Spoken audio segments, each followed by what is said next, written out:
Hi, this is Kevin Riles. I want to welcome you to this week's The Real Estate of Life with Kevin Riles. I have a guest. I finally have another friend. So Madison out there, if you're listening, I have a friend, Kevin Riles and Friends.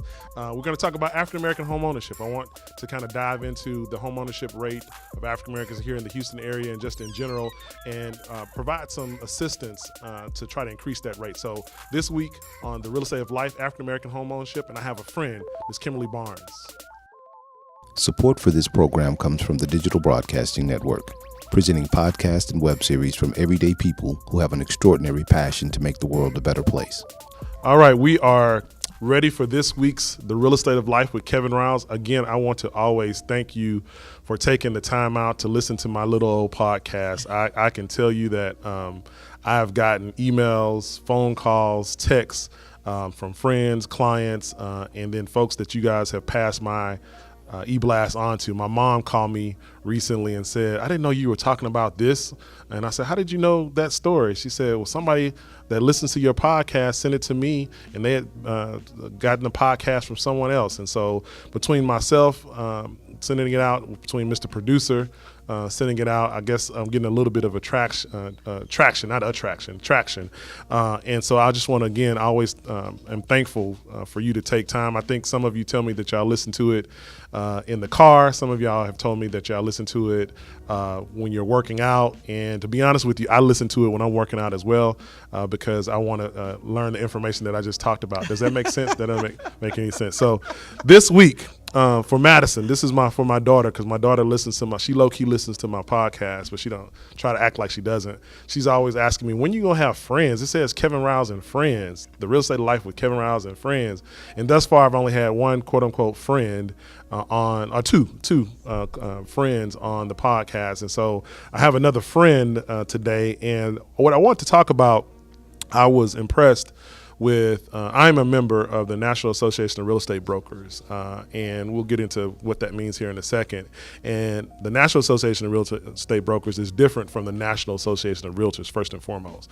The National Association of Real Estate Brokers is the largest real estate trade organization for African Americans, and it was the organization that we joined before we could join NAR. And so I was at an event recently. I was joking before we came on the air, I was voluntold to talk about commercial real estate recently, and I was impressed with our guest from a lot of different perspectives, but first and foremost was her knowledge of African American home ownership and what we needed to do to increase that. And I want to speak to this up front before I introduce her. African American home ownership is important for everyone, not just African Americans, because as President Obama used to say, a rising tide lifts all boats. And so I know that I have a diverse audience, diverse ethnically, diverse racially, but I think having this information, not only for African Americans, but for those others of you out there that can possibly share this information with your African American friends, can help us all, because when African Americans are buying houses at a larger, or buying investment property, or participating in the economy, that helps everyone. And so all bands of income can help. I'm focusing on African Americans because, one, I'm African American. Two, I do believe in education, and that's how I've built my business. And so I wanted to have Ms. Kimberley Barnes on today. She is the local president of the Houston Black Real Estate Association, and she's everything. She's been in the business 19 years. She's a residential and commercial real estate broker. She's a motivational speaker. She does small business and real estate coaching. She says jump, and everybody says how high and how much do I have to pay you? So welcome to The Real Estate of Life. How are you doing? Thank you so much, Kevin. I am ecstatic to be here. Good. I was at this event, and actually two events. We had the Texas Association of Real Estate Brokers, which is the Texas version. So let me explain. NARAB is the national organization. TARAB is the Texas organization, and then we have the local chapters. And so Kimberly is this year's president for the Houston Black Real Estate Association, and she was going over these statistics of African American home ownership, and so I was just blown away by how our home ownership has gone down Yes. here in the last couple of years. So before we get to the statistics, kind of give me a sense of just a general summary of what you've seen since you've been Houston Black Real Estate Association president, and kind of some of the data that you've had access to. Absolutely. Well, I'm going to start just by saying it's down in Houston, it's down across the nation. Okay. Across the nation, the African American home ownership rate is about 42%. Okay. It's the lowest since the Great Depression. Wow. Wow. You guys, the Great Depression, it's Right. not like something that happened yesterday. Right. Every other race has recovered since the 2008 mortgage debacle. They have either come back even to where they were prior to or surpassed. We're the only race that have not. Now, when we look and take a look at what's going on in Houston, with Houston being so diverse, as diverse as it is, and blacks are about 23.7% of the population. We have a little over 2 million people here in the city. But even though we are 23.7% of the population, Kevin, among the pool of approved loans, we only received 6,796 of those approved loans. And let me tell you how huge that number is. It's about 9% we received. Okay. It was 141,000 applications, right? And out of the 141,000 applications, about 68,000 actually ended up being approved. And the percentage that went to African Americans was about 9%, so 6,756. That's real disparity. So I'd say, Houston, we have a problem, but I'm so glad to be a part of NARAB, because NARAB, through their 2,000,005 program, has a solution. So they've committed to putting 2 million African Americans into homes over the next 5 years. Now, what is that going to do for the numbers? It's not going to change the numbers a whole lot at first, but it's going to give us the foundation and program to change the narrative so that we're increasing African American home ownership just that much faster in the future. Right. So, and I'm going to hit some of those stats here in a second. So you and I have been in the business almost the same amount of time, 19 years. I've been doing it 20 years. And so if you remember, or I'm assuming that you remember, when we first got into business, the process of getting a mortgage, the level of products available to people in general was a lot greater than it is now, which was good, but also bad. So you mentioned the mortgage debacle of 2008. I just want to call that out a little bit. And I can remember, let's say 2006, 2007, when you basically had to be breathing to get a loan. To get a loan, yes, right? Sir. I mean, literally, yes, someone would roll in their 98-year-old grandmother with 700 credit scores and buy the house, but it was really for so I want to speak to that, because those programs were the mortgage industries tried to blame, honestly, African Americans and minorities for the mortgage debacle of 2008. And the reason they did that is because, and this is just me being professorial, and I teach this at Prairie View, the Community Reinvestment Act, the CRA Act, is an act, a law that basically requires banks to lend in communities of color in certain census tracts. And banks were saying, well, hey, and they get graded on this. To this day, that still happens. They still get graded on their lending in certain areas. And so, again, I want to give kind of some historical perspective to why we are where we are now. And so banks said, okay, hey, we want to lend to undeserved communities, brown and black communities. And so in order to do that, we have to kind of change some of our underwriting guidelines to accommodate, which is fine, some of the issues that are, which is lack of credit, maybe not understanding credit, being discriminated against as far as it pertains to credit. But I say all that to say that they created certain programs, some of them great, but then they started realizing, oh, wait a minute, we're making money. Right? And so some of the programs that were created, stated income, stated asset, no income, no asset, things of that nature, really started putting people into situations where they couldn't afford it, right? And so you had, if I remember correctly, and I don't know the statistics, but around 2007, that was one of the highest times for African-American home ownership. Is that correct? And actually, between 2004 and 2007, okay. the numbers began to balloon. But what you said about the service of the underserved communities, I would just want to add, statistical data shows, Kevin, that a lot of the people who they put into those products could go into traditional products, yet they elected to put them into the adjustable rate mortgages, non-prime, subprime product. Right. They elected to offer those to the underserved community rather than the fixed rate products, and many in those communities qualified for those products, yet they were not offered. That's where a lot of the lawsuits actually stemmed from. That is the basis of many of the lawsuits that were fought in court and won on those bases, because it was proven those people's credit could just as well as anyone else get them a fixed loan product, but they were never offered the option. And I saw it firsthand. So at that time, we could be both mortgage broker and residential mortgage broker and real estate broker. So I opened a mortgage company in my office, just Me too. I'm sure Me you too. did as well. And I remember people coming to me for refinancing, and they would have 800 credit scores, 750 credit scores, and they would have a 12% interest rate on a loan that they just did 2 years ago. They were trying Absolutely. to refi out of the ARM, adjustable rate mortgage. And I was like, oh, so you must have improved your credit. And it's like, no, my credit has always been like this. And I would be looking like, well, why do you have like the worst interest rate, in the world? And so, well, that's what the loan officer said I qualified for. And so this is not just anecdotal stories. I saw it firsthand. And part of it was people's lack of knowledge, just not knowing what to do. Part of it was also loan officers not being, you literally back in the day could get Kevin. a loan officer license. Predatory. It's predatory. No. No, I was getting it. But the primary reason was predatory lending. These were pushed.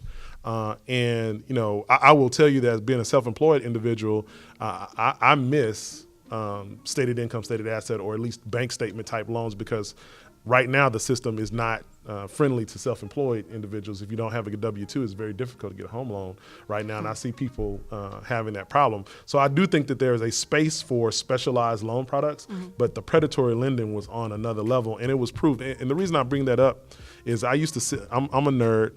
I'm a cool nerd though. I'm a nerd, and I watch C-SPAN. And only nerds watch C-SPAN. And Mr. Bruce just mouthed, that's not true. But C-SPAN, I remember them holding hearings and seeing large banks.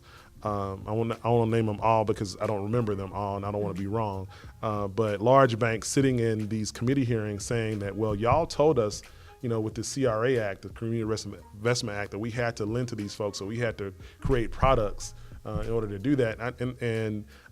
It was just to me, an attempt to push the blame of what was happening in the mortgage market on it. So what you might be asking out there, what does it have to do with African American home ownership?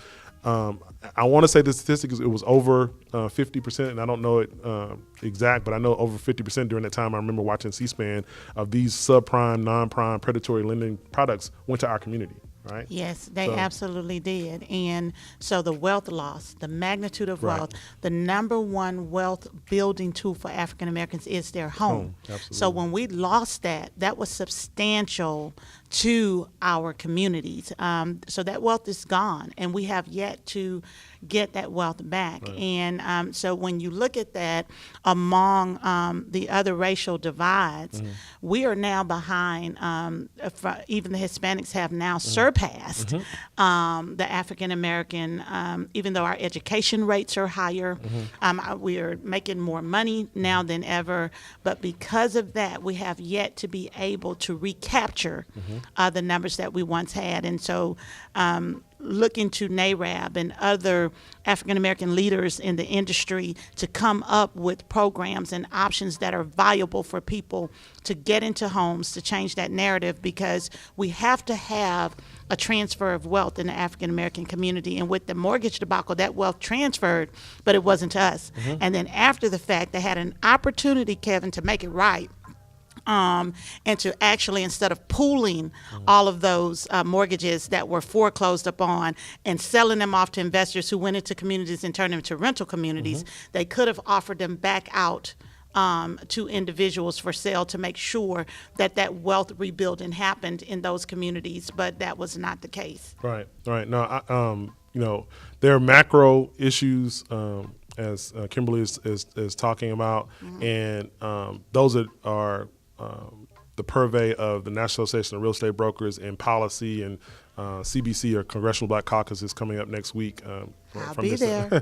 From this taping, the DC, the DC party with a purpose. That's what I call it. It's for those of you that grew up in the 90s. It's a professional Freaknik, but in a good way. Oh, But in a good way. I'm not going to be a part of the Freaknik part while I'm down there. Freaknik was a good thing. Somebody out there, my Atlanta peeps, they know what I'm talking about. The collegiate part of it. Anyway, I digress. That is one part of solving this. I commend the National Association of Real Estate Brokers in attempting to address this from a policy standpoint. But Kimberly and I are boots on the ground, literally. Yes. So you have the policy part of it, but then you have the boots on the ground and the folks that are in the can hear my voice, can assist, and I will also say there are programs out there and things out there that if you are interested in home ownership, and let's say you did have an issue back in 2007, 2008, or maybe you have just started to think about buying your first home. And by the way, I'll say this again is a podcast about African-American home ownership, but a lot of everything that we're talking about today is not just available to us. It's available to anybody that's a first-time home buyer or trying to do that. But again, our focus today is trying to do 2M and 5. So 2M and 5. So what's 2M and 5? Okay, so the 2M and 5 program is where we are actively hosting fairs and focusing on home ownership in the African American community. We are across the country. Our goal is 2 million African Americans over the next 5 years. But here locally in Houston, to purchase homes. Okay. For new home purchase. Okay. Here in Houston, our goal is $4,500 a year. Our portion of the goal as the Houston chapter, because NAREP has 93 chapters, so we've got a portion. Our portion is $4,500 a year. So we are actively looking for 500 sales agents and brokers to join our organization that can do at least 9 deals a year, Kevin, so that we make sure that we're meeting our number, because this 4,500 is on top of the 67 we already did. Remember, we need to increase. Gotcha. Okay, so we need to increase. So if we can increase the 4,500, do what we've already done, and increase by the 4,500, then we will be successful in the Houston market with increasing the home ownership goal. So that's what we're doing. So the programs that we have, we're doing the housing fairs and things like that, but also with the storm. Because we've just had the storm here in Houston with Hurricane Harvey, there was some concern about becoming stagnated in our process, because inventory now is even lower than before, especially in the affordable market, right? So now we are proposing that we will not fall behind, that we're going to push harder than ever before, adding on the recovery piece, but still pushing to put people in homes and those who lost their homes, helping them to find a product that they can get back in by making sure they understand the programs that are available through that came available since the disaster to help them. So, and I know that as of this taping, this information we're going to send out via email, but by the time this airs, the event that's happening on the 16th will have passed. But I still wanted to kind of talk about the event so that people could kind of understand what's out there. Okay. And then secondly, give them some points as far as information so they could get some of this information and possibly contact HBREA as a source for some of this. So let's talk about that. I did a emergency podcast a couple weeks ago with a mortgage person to kind of talk about some of the mortgage programs a little bit. But in some of the things that I'm looking at here on the flyer for the event, and by the way, this event, if for some reason, well, again, y'all won't hear this until afterwards, but it's tomorrow. We're taping on a Friday the 15th. It's Saturday, September 16th from 10 to 5. But again, I want to talk about this. And this is a housing and recovery event. And y'all make sure y'all bolded and. Yes. So it's not just recovery, it's housing as well. And then there are kind of 3 things that you guys are going to be talking about. One of them is recovery outreach details. Can you kind of talk about what is going to happen in that recovery outreach details? And then, again, we can kind of point them to HBREA once we're done. Okay, so for the recovery outreach detail, during that portion and that focus of the fair, we'll actually be having FEMA on the ground doing presentations and intake for those people who need to do FEMA applications. But I want to be clear, and so even though this podcast may be later, I want to be clear that if you've been denied your FEMA application, that there's a dispute process. And a lot of people think once they get the denial, they're done. No, they have a dispute process. Don't give up. Okay, make sure that you go back to FEMA and go through the dispute process to see if you can get the funding help that you need. So that will be addressed at this event for sure. And then we're going to also have information there for our veterans. Our veterans are our heroes, so we never want to forget about them. And we want to make sure that during this time that they too understand that there are loan products and rehab products through the Veteran Administration that's available to them. That will be part of the recovery. And a key thing that I think a lot of people forgot about during the storm was that there were a lot of businesses that got flooded. Absolutely. And you don't hear a lot of talk about the small businesses and things like that got flooded during the storm that have really set them back. Well, we're going to have the Small Business Administration there that will be able to help and direct them maybe to get a small business loan or that type of thing. But there's also a lot of nonprofit organizations who have been giving out small stipends and things like that. We have. Hello. I'm on the board of the Houston Black Chamber. Chamber. Houston Black, Greater Houston Black Chamber Foundation, and we've given out, as of Friday, we gave out 7 $1,000 grants to small business owners that have been affected with. So yes, there are people out there giving money to businesses. That is going to be part of our information at this fair for the recovery. It's letting them know where the resources are, and then one of the big parts of the recovery piece will be having attorneys there that for free will answer contract questions. So for those people who are in a lease and say the landlord wants them to pay rent, even though the place is inhabitable, right? And they're having a problem with that. That's been going on. I just saw a news story of Southwest Houston where people are living in mold. And they're still expecting rent. They're still expecting them to pay rent, so they need to know what their rights are. They'll be there answering the questions. For those people who are going under contract with a contractor and just want somebody to review it, they'll do that even. And then the people who are facing buyouts, who have the opportunity because they've flooded multiple times, right, to get a buyout from FEMA or from the city, whoever's offering it, and they've got the paperwork and they want somebody to look over it and kind of like discuss it with them so that they make sure they understand what the option is. They'll be doing that at this event. The good thing that I want to say, since this will be broadcast later, is we're going to be doing events like this ongoing, because when the media goes away, the fanfare goes away, and nobody's focusing on Houston anymore. Kevin, you and I, those boots on the ground will still be here in the city doing this work. So we'll have those dates and times, and I'll make them available to you so you can make them available to your listeners of those events and things that we're going to be doing upcoming. November 4th is just one of the dates with Windsor Village, actually, that I know that we have on the calendar that's upcoming. So we're going to be consistently doing this if they missed the September 16th. So what I'll do is I'll ask Mr. Producer to put these dates in our show notes under the video. So as some of y'all know, this is not just a podcast. We've been videotaping this for the last about 5 weeks, and so you get to see my handsome, good-looking face as I talk, and the gray that I have, all this wisdom, and so you get to see the beautiful Miss Kimberley Barnes today as well. And Mr. Producer, because we had company. You know how when company come over to your house? Oh no, we're gonna tell on you. You make your bed a little bit better, you clean up, whatever. So for those of you watching the video, I got like I just been behind this brick. I look like I've been in prison when I come in here before, but now I got a TV behind me with the logo for the show. I mean, he brought it all out for Miss Kimberley Barnes. Now I just get the brick. I don't get the regular stuff. I just get, but that's okay.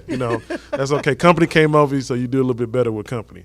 But we'll put this in the show notes on Channel 713 that host our video. And then also, how do they get in touch with HBREA? How do they keep up with HBREA?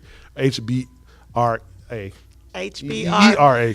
He a member, you guys. Look, I'm a member, but here's the deal. we used to be called something else. Yes, that's when true. I was on the board, That's and true. so I'm still making the mental connection. So I don't, for the folks that are members, like he a member, he don't know the acronyms have changed over the years, and I'm still trying to say the old acronym. So I'm gonna let the president do what she's supposed to do. How do they get in touch with the Houston Black Real Estate Association? How about that? I just said. Right before that, while we're on air, I'm gonna put him on blast. We want him back on our board.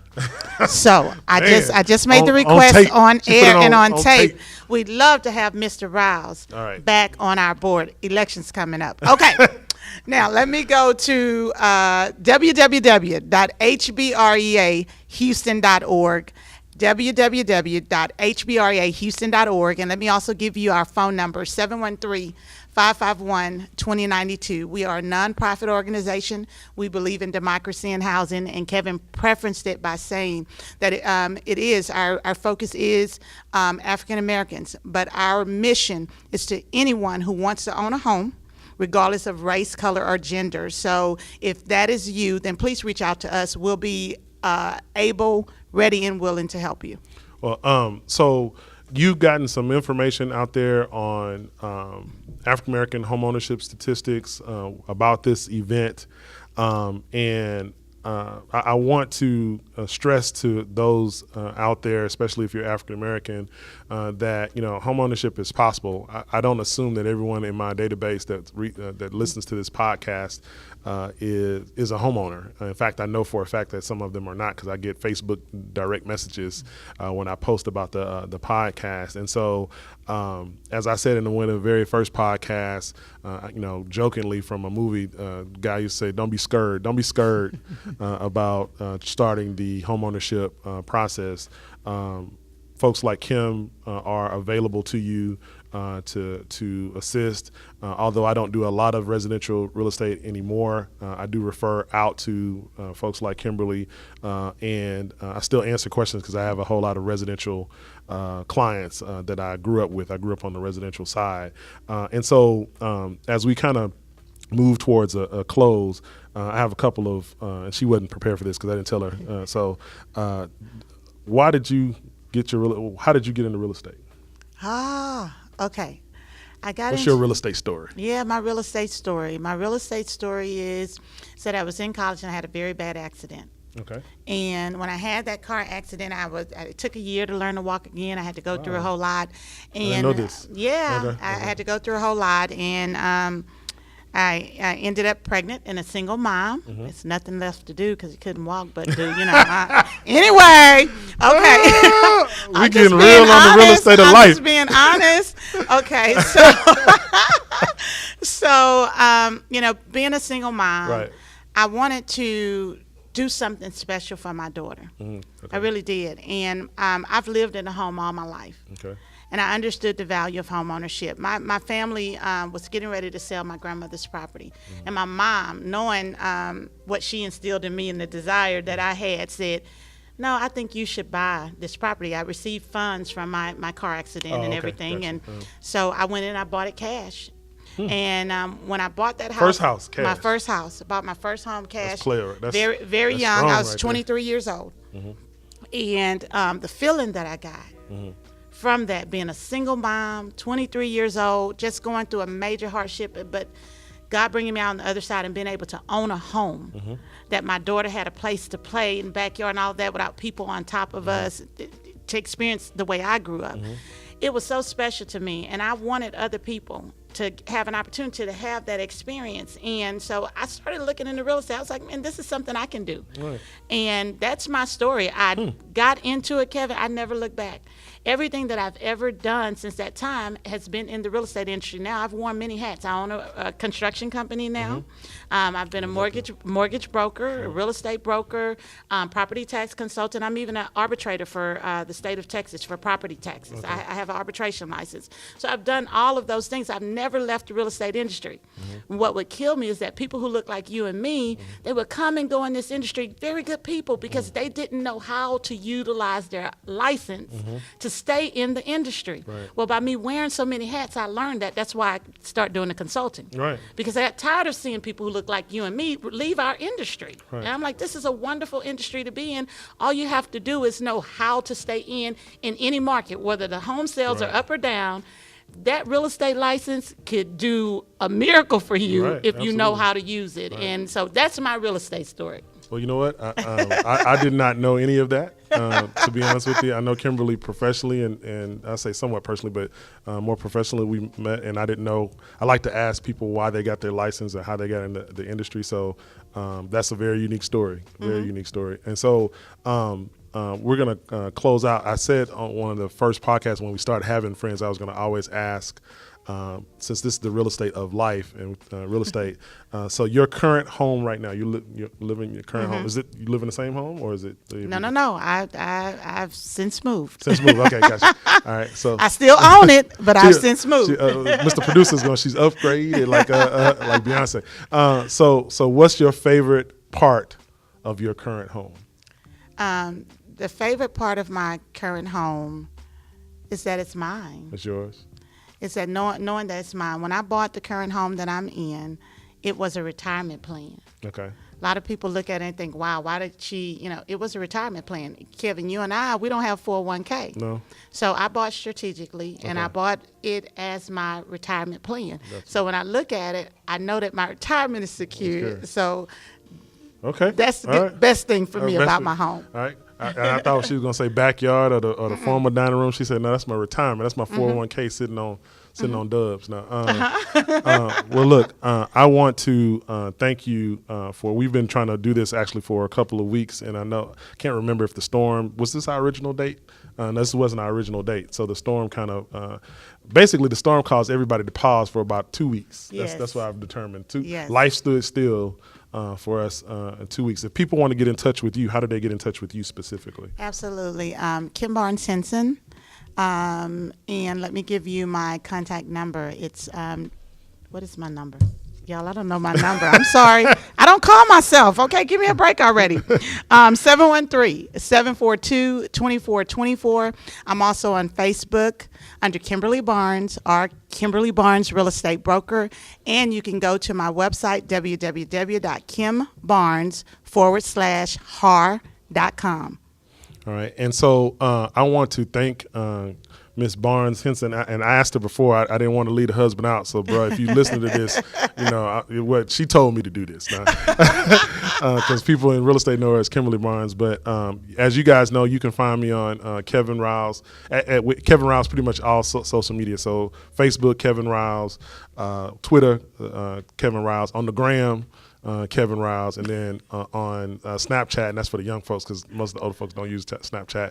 I'm Kevin Rouse Speaks because somebody had taken my name. Was a whole nother conversation. So I want to thank you again for. He called me old. I'm not on Snapchat. Keisha, get me on Snapchat immediately. Older. I mean wiser. Some of the wiser folks, wiser, not older. Thank you again for coming to talk about African American home ownership and how important it is. And I appreciate you and the Houston Black Real Estate Association for all that you do. And she has tried to convict me to get back on the board. Yes. So I'm a stand in prayer. Yes. You guys, please do me a favor. Send him messages. Tell him that we need him. Boots on the ground with us. Please send him messages and help encourage him to do the right thing. Send him some prayers too. With that being said, let's end this this episode. Again, I want to thank you guys for listening to the Real Estate of Life with Kevin Rouse and friends, and we will see you next week. If you have a question about anything that we've talked about on the Real Estate of Life with Kevin Rouse, a real estate question or a life question, no matter what, email me at kevin@kevinrouse.com. Again, that's kevin@kevinrouse.com. I'll get it. I'll make sure that I respond to you via email, but also I want to kind of collect these answers so that I could help everyone else. So again, kevin@kevinrouse.com.